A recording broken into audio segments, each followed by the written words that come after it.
तो एक बार फिर से आप सभी का स्वागत है हमारे YouTube चैनल पे। आज हम बात करने वाले हैं भारतीय वन सर्वेक्षण विभाग द्वारा जो वन रिपोर्ट जारी की जाती है उसके बारे में। ठीक है, भारतीय वन सर्वेक्षण विभाग यानी फॉरेस्ट सर्वे ऑफ इंडिया कहा जाता है इसको। और इसका स्थापना हुई थी, इसकी स्थापना 1981 ईस्वी में हुई थी और मुख्यालय इसका देहरादून में है। स्थापना 81, मुख्यालय देहरादून। प्रत्येक 2 साल में यह वन रिपोर्ट जारी करता है। कौन? FSI यानी forest survey of India. FSI द्वारा फर्स्ट वन रिपोर्ट 1987 ईस्वी में सैटेलाइट आधार पर की गई थी। इसके बाद 2021 में 17वीं वन रिपोर्ट जारी की गई और ये 17वीं वन रिपोर्ट थी 2022 में अपलोड की गई, जारी की गई 13 जनवरी 2022 को, जो 2021 की वन रिपोर्ट थी। ठीक है, नेक्स्ट है, इस वन रिपोर्ट के अनुसार कुल वन क्षेत्रफल है, टोटल वन क्षेत्रफल है 24,305 किलोमीटर स्क्वायर का। ये क्वेश्चन पूछा जाता है उत्तराखंड में टोटल वन क्षेत्रफल कितना है करके। 24,305 किलोमीटर स्क्वायर का टोटल वन क्षेत्रफल है उत्तराखंड में। ठीक है, वनाच्छादन या वनावरण, ठीक है, इनके बारे में अभी बात करेंगे। वनाच्छादन या वनावरण है इसमें 24,305 में से क्या है, जो ये कुल क्षेत्रफल है ना, इसी को कहा जाता है वनाच्छादन या वनावरण, कुल वन क्षेत्रफल को ही। ये है टोटल 45.44%, जो किलोमीटर में देखा जाए तो किलोमीटर स्क्वायर में 24,305, इसी आंकड़े को यहाँ याद करना है। कुल वन क्षेत्रफल या वनाच्छादन या वनावरण टोटल 24,305 किलोमीटर स्क्वायर का है। वन आवरण या वृक्ष आवरण या वृक्ष आच्छादन ये है 1.87%। ठीक है, जो परसेंट ये किलोमीटर स्क्वायर में देखा जाए 1001 किलोमीटर स्क्वायर का है। जब इन दोनों को मिला दिया जाता है तो यह प्राप्त होता है 25,306 किलोमीटर स्क्वायर का, दोनों को, वनाच्छादन और वनावरण को मिला करके, वनावरण या वृक्ष आवरण को मिला के, या वन आच्छादन या वृक्ष आच्छादन को मिला के 25,306 किलोमीटर स्क्वायर का होता है, जो परसेंट में है 47.32% का। ठीक है, कुल वन क्षेत्रफल बता ही दिया है, वनाच्छादन बता ही दिया है और वृक्षाच्छादन बता ही दिया है, इन दोनों को मिला के इतना होता है बता ही दिया है। अब देखिए, वनाच्छादन या वनावरण किसे कहते हैं? 1 हेक्टेयर से अधिक क्षेत्र वाली भूमि, वन भूमि, तथा 1 हेक्टेयर से अधिक एरिया में वृक्ष छात्र घनत्व 10% से अधिक हो। भूमि तो ऐसी होनी चाहिए 1 हेक्टेयर से अधिक होनी चाहिए, और उस भूमि में वन भूमि होनी चाहिए, 1 हेक्टेयर से अधिक क्षेत्र में वन भूमि होनी चाहिए, तथा 1 हेक्टेयर से अधिक एरिया में वृक्ष छात्र घनत्व 10% से अधिक होना चाहिए। उसे कहेंगे वनावरण या वनाच्छादन। जो वृक्ष छात्र घनत्व क्या होता है, जैसे जो पेड़ होते हैं ना, जैसे ये पेड़ हैं, यहाँ बहुत सारे पेड़ हैं, इनके जो ऊपरी भाग होता है ये ऐसे घना बने रहता है, ऊपर से देखने पर, सैटेलाइट से देखेंगे तो ये वृक्ष छात्र घनत्व कहलाएगा। ये जितना अधिक होगा ना उतना ही वनावरण ज़्यादा होगा, या ये देखिए 10% से अधिक होगा ना तभी वनावरण कहा जाएगा इसको। ठीक है, वनावरण या वनाच्छादन इसी को कहा जाता है। वृक्षावरण या वृक्षाच्छादन क्या होता है? 1 हेक्टेयर से कम क्षेत्र वाली भूमि जो रिकॉर्डेड वन में नहीं आती है उसे वृक्ष आवरण या वृक्षाच्छादन कहते हैं। वनावरण और वृक्षावरण समझ चुके होंगे दोनों। नेक्स्ट है, 2022 में जो जारी हुई थी वन रिपोर्ट, उसके अनुसार अति सघन वन क्या है? अति सघन वन क्या होते हैं? 70% से अधिक जिसमें वृक्ष छात्र घनत्व होता है। ये वृक्ष छात्र घनत्व के बारे में इससे पहले बता चुका हूँ। 70% से अधिक होगा तो उसे कहेंगे अति सघन वन, और अति सघन वन है उत्तराखंड में 9.45%, 9.45%, और इसे किलोमीटर स्क्वायर में देखा जाए तो 55,055.01 किलोमीटर स्क्वायर के अति सघन वन में आते हैं यह वन। ठीक है, सर्वाधिक अति सघन वन वाला जिला, यहाँ से क्वेश्चन बनते हैं, ये सारी पूरी टेबल इम्पोर्टेंट है, पूरी टेबल इम्पोर्टेंट है। सर्वाधिक वन पाए जाते हैं नैनीताल में, फिर देहरादून में, फिर उत्तरकाशी में। और सबसे कम अति सघन वन वाला ज़िला हरिद्वार हो जाएगा, क्योंकि वहाँ प्लेन से ज़्यादा है और वनों की संख्या कम होगी, वृक्षों की संख्या कम होगी, इसीलिए अति सघन वन कम पाए जाते हैं। ठीक है, इसके मुकाबले यूएस नगर में पाए जाते हैं फिर भी, क्योंकि वहाँ है कुछ बहुत हिस्सा पंतनगर साइड को, उस साइड को है अच्छा खासा वनावरण या अति सघन वन में आते हैं वो ज़िले, इसीलिए सबसे कम हरिद्वार में। मध्यम सघन वन, पूरा अधिकांशतः हिस्सा ना इसी मध्यम सघन वन में आता है हमारा जो उत्तराखंड का है। 40 से 70% छत्र घनत्व जहाँ होता है उसे मध्यम सघन वन कहते हैं। उत्तराखंड में सर्वाधिक वन इसी सघन वन मध्यम सघन वन वाले क्षेत्र में पाए जाते हैं और 23.87% वन मध्यम सघन वन में पाए जाते हैं। और किलोमीटर स्क्वायर में देखा जाए तो 12,768 किलोमीटर स्क्वायर वन मध्यम सघन वन में आते हैं। सर्वाधिक मध्यम सघन वन किस में है? पौड़ी में, फिर उत्तरकाशी में, फिर टिहरी गढ़वाल में। और सबसे कम यूएस नगर में। अब देखिए मध्यम सघन वन यूएस नगर में, अब सब में यही याद करना है, पौड़ी यूएस नगर, पौड़ी यूएस नगर, और कहीं कहीं ये देखो पौड़ी यूएस नगर ऐसे याद करना है और झाड़ियों में अलग याद करना है। बस यही थोड़े जो डिफरेंसेस हैं वही याद करने हैं। खुले वन क्या होते हैं? खुले वन जिसमें 10 से 40% छत्र घनत्व होता है उसे कहते हैं खुले वन। खुले वनों की जो परसेंटेज है हमारे उत्तराखंड में 12.12% है और इसे किलोमीटर स्क्वायर में देखा जाए तो 6,482 किलोमीटर स्क्वायर है खुले वनों की संख्या। ठीक है, और सर्वाधिक खुले वन पौड़ी गढ़वाल में और सबसे कम खुले वन यूएस नगर में पाए जाते हैं। उसके बाद झाड़ियाँ हो गई। झाड़ियाँ 10% से नीचे जितने भी छत्र घनत्व होता है उसका झाड़ियाँ कहलाती हैं और 0.73% क्षेत्रफल पर उत्तराखंड के झाड़ियाँ हैं और 392.37% 37 किलोमीटर स्क्वायर में ये झाड़ियाँ पाई जाती हैं। सर्वाधिक झाड़ियों वाला जिला टिहरी गढ़वाल, फिर पौड़ी गढ़वाल, सबसे कम बागेश्वर और चमोली। नेक्स्ट, सर्वाधिक वन क्षेत्रफल, ये दोनों टेबल इंपॉर्टेंट है यहाँ से और वो 4 ऊपर की।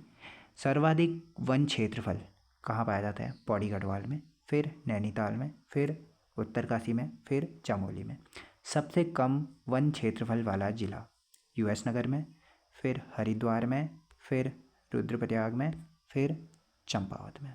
ठीक है, नेक्स्ट है देखते हैं सर्वाधिक वन क्षेत्रफल तो ये पढ़ लिया हमने, 1% कहाँ है करके क्षेत्रफल के अनुसार अलग याद करने पड़ेंगे। हाँ, पौड़ी और यूएस नगर सबसे ज़्यादा क्षेत्रफल वन क्षेत्रफल कहाँ है? पौड़ी गढ़वाल में। सबसे कम वन क्षेत्रफल कहाँ है? यूएस नगर में। उसके बाद 1% कहाँ है सर्वाधिक? नैनीताल में। 71.61% वन सर्वाधिक परसेंट के हिसाब से नैनीताल में पाए जाते हैं, फिर चंपावत में, फिर पौड़ी में, फिर रुद्रप्रयाग में पाए जाते हैं। अब इनकी परसेंट देखते रहना परीक्षावाणी में। अब मैंने वो जिसमें ज़्यादा परसेंट पाई जाती है उसका परसेंट मेंशन किया गया है, हाँ वही पूछता है ज़्यादा। और फिर सबसे कम 1% यूएस नगर का है जहाँ 16.84% वन पाए जाते हैं, फिर हरिद्वार का, फिर पिथौरागढ़ का, फिर चमोली का है। ये रहे हमारे इम्पोर्टेंट जो वन रिपोर्ट से संबंधित फैक्ट थे। उसके बाद थोड़ी और बची है, उसको देख लेते हैं। नेक्स्ट है रिकॉर्डेड वन क्षेत्र। वो तो वन रिकॉर्ड के अनुसार, वन रिपोर्ट के अनुसार जो बचे थे 17वीं वन रिपोर्ट के अनुसार वो अलग चीज़ें हैं। अब ये अलग चीज़ें हैं 17वीं वन रिपोर्ट के अनुसार रिकॉर्डेड वन क्षेत्र में कौन सा ज़्यादा है कौन सा कम, दोनों को अलग याद करना पड़ेगा। तभी यहाँ दोनों से क्वेश्चन बनाता है।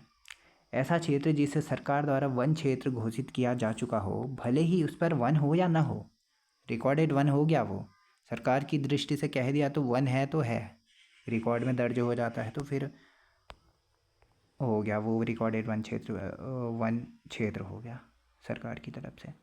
नेक्स्ट 17वीं वन रिपोर्ट के अनुसार रिकॉर्डेड वन क्षेत्रफल। अब देखिए यहाँ से क्वेश्चन यहाँ से फंसाता है। 17वीं वन रिपोर्ट के अनुसार टोटल 1% कितना है वो पहले वाला याद करना पड़ेगा, 45.44% के आसपास। 17वीं वन रिपोर्ट के अनुसार रिकॉर्डेड वन क्षेत्रफल कितना है? अब ये अलग याद करना पड़ेगा। 38,000 किलोमीटर स्क्वायर। जो 17वीं वन रिपोर्ट के अनुसार रिकॉर्डेड वन क्षेत्रफल है 38,000 किलोमीटर स्क्वायर है, जिसमें परसेंट में पूछा जाए तो आपसे 71.05% बोलेंगे। उसके बाद सर्वाधिक वन क्षेत्रफल, वहाँ अलग याद करना था, यहाँ अलग याद करना है। देखिए सर्वाधिक वन क्षेत्रफल वहाँ किसका था? वहाँ था पौड़ी गढ़वाल का सर्वाधिक वन क्षेत्रफल। यहाँ है उत्तरकाशी का, यहीं तो फंसाता है एग्जामिनर।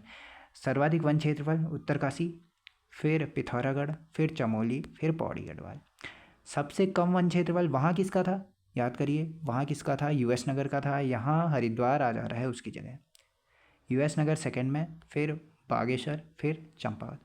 सर्वाधिक वन क्षेत्रफल ये रिकॉर्डेड वन क्षेत्र के अनुसार उत्तरकाशी हो जाएगा। सबसे कम रिकॉर्डेड वन क्षेत्रफल के अनुसार वन क्षेत्रफल कहाँ है? हरिद्वार में। वहाँ किसका था सबसे ज़्यादा? वहाँ था पौड़ी गढ़वाल का सबसे ज़्यादा, सबसे कम था यूएस नगर का। यहाँ है उत्तरकाशी का सबसे ज़्यादा, यहाँ सबसे कम है हरिद्वार का। दोनों जगह डिफरेंस है ऐसे। सर्वाधिक 1% रिकॉर्डेड वन क्षेत्रफल के अनुसार रुद्रप्रयाग में, फिर उत्तरकाशी में, फिर टिहरी गढ़वाल में, फिर पिथौरागढ़ में। और वहाँ किसका था सर्वाधिक 1% के अनुसार देखा जाए तो नैनीताल का था, और सबसे कम था यूएस नगर का। यहाँ डिफरेंस हो गया कि रुद्रप्रयाग में सबसे ज़्यादा वन क्षेत्रफल के अनुसार है करके, रिकॉर्डेड वन क्षेत्रफल में, ठीक है। और सबसे कम हरिद्वार, फिर यूएस नगर, फिर बागेश्वर, फिर चमोली।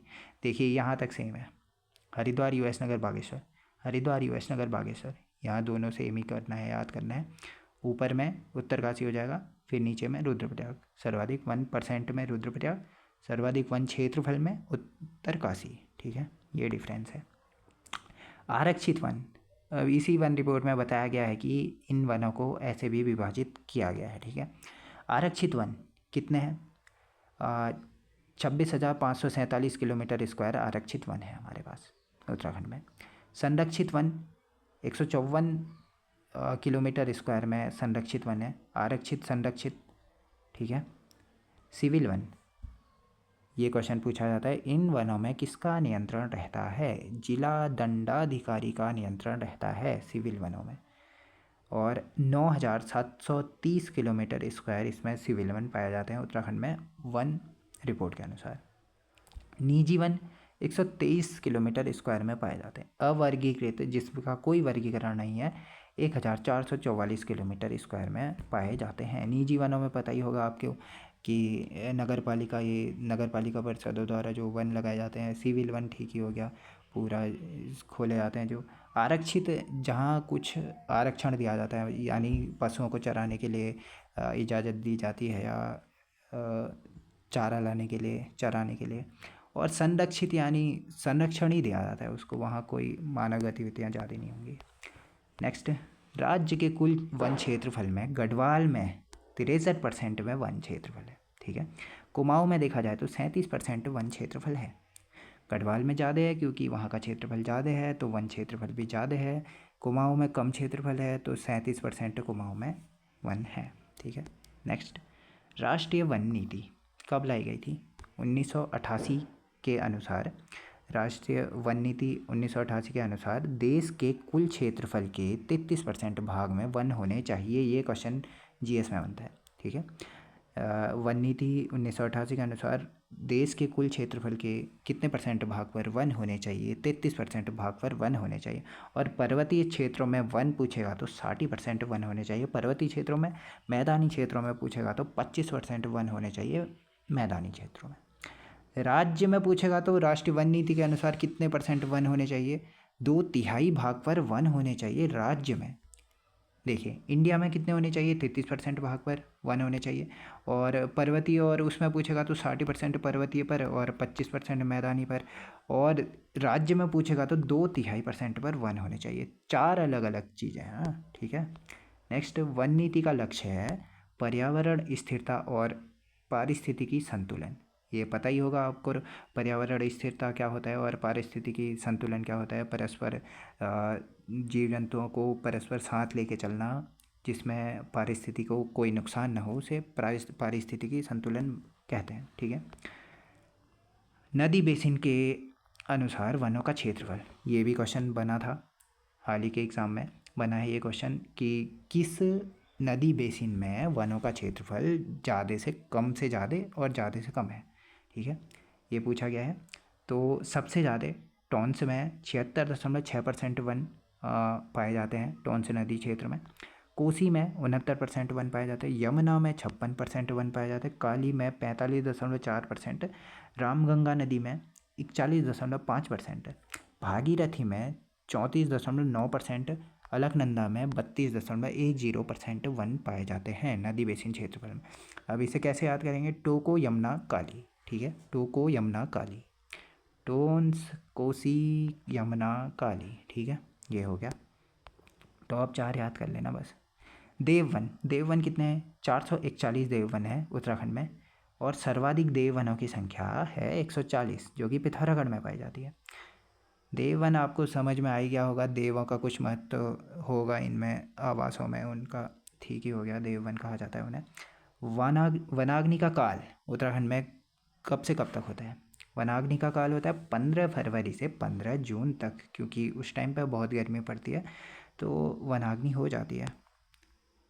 हरेला पर्व पर पौध वितरण कार्यक्रम कब से शुरू किया गया? 2017-18 से। कैंपा परियोजना, ये सब इसी से रिलेटेड मैंने इसी में इंक्लूड कर दिया है। कैंपा परियोजना 2010 से 11 में 10 से 11 में चली थी। और हमारा स्कूल हमारा वृक्ष योजना 2015-16 में आई थी। ठीक है, ये रही हमारी वन रिपोर्ट से संबंधित रिपोर्ट।